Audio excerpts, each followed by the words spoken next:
Well, I've got the car jacked up, I got the wheels off, and now I can show you a little better of how the frame is rusted on this car, the subframe. It's just Swiss cheese all over the place. This shouldn't be a big hole here, and up in the front, see that shouldn't be peeling off like that. So I've got to take this all out and put that new one in that I've got over there. Well, not new, but less rusty. The other side of the car is fine. There's no rust like this here. The only thing I'm concerned about that I saw when I looked at it was up here where the subframe actually mounts to the car.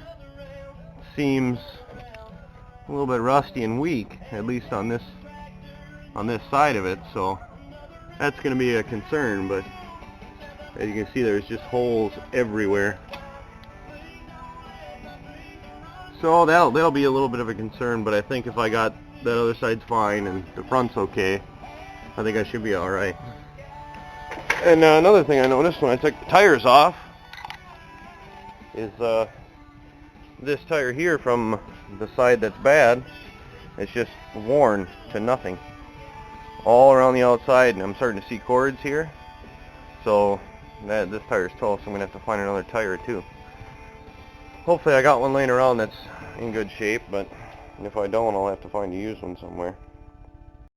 Well, I've got quite a few things off, and I'll show you how I did it when I do the other side. But I wanted to show you just how bad this subframe is. I don't know if you can see that in the video, but you can watch that whole thing rock back and forth when I do this. That's not supposed to move at all. So that's just how bad it is. Goddamn, fucking death trap. Well, I've finally got the control arm out of here, and it took me quite a while.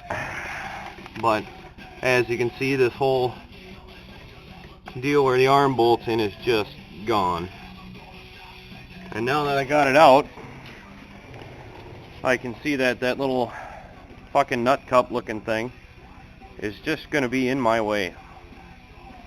So what I'm going to do is take the control arm from the 95 Buick, the Ick, and I'm just going to bolt that in instead of taking all that crap off of here and reusing it. It's just easier. I don't know why they put that stupid nut cup on there anyway. If they didn't need it on the later years, it makes no sense. And it makes it a lot tougher to get the ball joint out, which on this one is toast. So I think that's what I'm going to do. So I'm not going to take the other one off. I'm just going to leave it on and drop the whole thing and throw it in the scrap heap. Fucking nut cup. What were they thinking? I hate suspension work. Well, I just looked at the other arm on the other side there, and it doesn't have this nut cup on it. I don't know what the fuck they were thinking when they engineered that. I'm still not going to take it off because I got the other one there, and that'll go a lot quicker because I got it's got an aftermarket ball joint in it, so it'll just unbolt rather than having to grind those rivets off. Man, I tell you, you know, I could be an engineer, I could design cars, but I don't think I'm dumb enough. I mean, what the fuck? Seriously. And then they got the frame here. Drill a couple holes in the bottom so when the salt gets in there, it drains out. It doesn't just sit there and rust the fucker out. I mean, it's common sense, but I don't think they have any. You ever try to work on one of these cars? Good God. It's not as bad as some, but jeez. Sometimes the idiotic shit they do just boggles my mind. That's enough of my rant. I'll get back to work. Well, I've got the subframe out. I didn't get any video of it, but it's pretty simple. You've got 3 mounts you got to take off. This one up front, bolts come in, or the nuts come in from the bottom. And you take those off. There's 3 down here that got to come off. And then there's this, which there's a little bushing deal that sits in there. The bolt that goes through it, that's got to come off.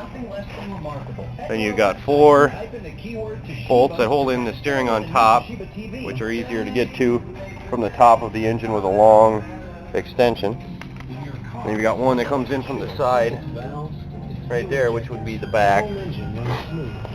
And you unzing that and it comes right out. And then you just take off the bolts that go in here, along with the bushings, which are still good on this car for the most part.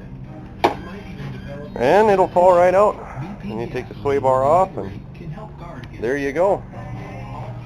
Now I've got my little engine bar here holding up the engine and transmission, and I've got this chain here as just kind of a safety, just in case the bar fails. I've got this, won't let it drop on my head. Looks pretty bare down here now.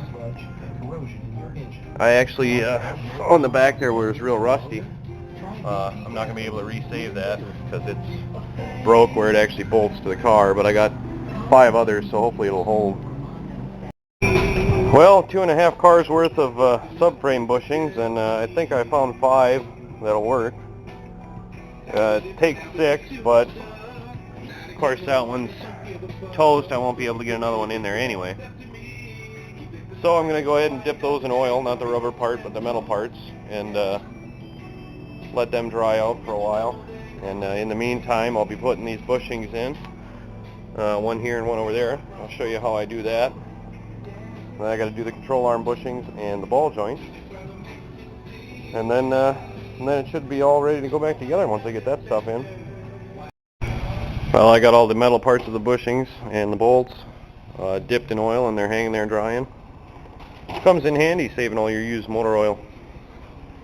So they'll be done in a few hours, I suppose. They'll stop dripping. Maybe I'll let them sit for a day. All depends on how they look. And here I've got my new bushing. I drove the old ones out on this frame before, so now I just put those in there and go ahead line them up. They'll push in a little ways. Then I gotta find me a hammer. I had one laying around here. There it is. Just a little hammer to tap it with to get it started.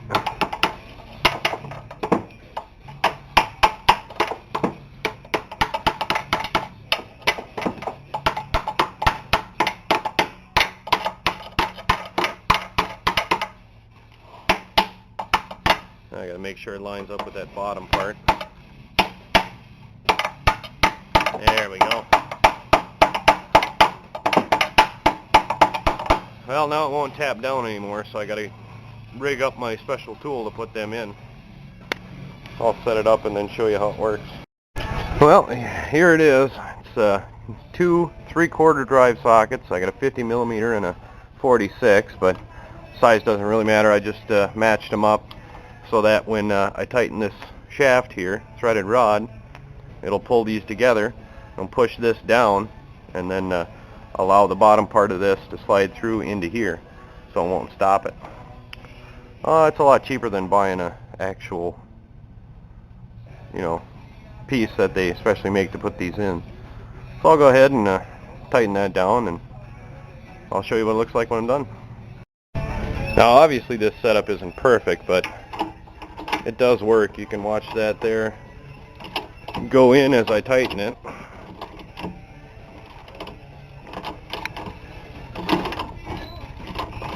Almost tight. I think that's about as much as I'm going to get off this one. The top of my thing is, well, maybe it's not hidden. I don't know. But that's pretty close. I think I'm going to leave it at that. Well, there we go. It's in. It's pretty much flush. It's close enough. I'm not building an engine here. And, well, that's redneck ingenuity for you. A couple of big sockets and a threaded rod. And she's in. Now I got to do the control arm ones. Hopefully they'll come out easy. Easier than these did anyway. Well, it took a lot of chiseling and pounding and grinding, but I got these bushings out finally out of the control arms. So now I can put my new one in. Wherever I put that, it just slides up like that. And you put a socket on the end, and you smack it with a hammer, push it right up there. I got the other one done already, so you can see what they look like. I got the new ball joint on there too. I'll show you how those go in. So I'll go ahead and flip this over and put that new one in. Well, I'm taking the ball joint off this one. These are aftermarket, so they've been bolted on. But normally, you would have rivets on the ball joint that hold it on. And what you got to do is you got to take a grinder and grind a little X in there and then chisel it down and it'll fall out. Or take a drill bit and drill right through them and then chisel them in, they'll come out. Either way works. I usually grind them if I can. And then you put the new one in, put the bolts through, tighten them up, and you're good to go.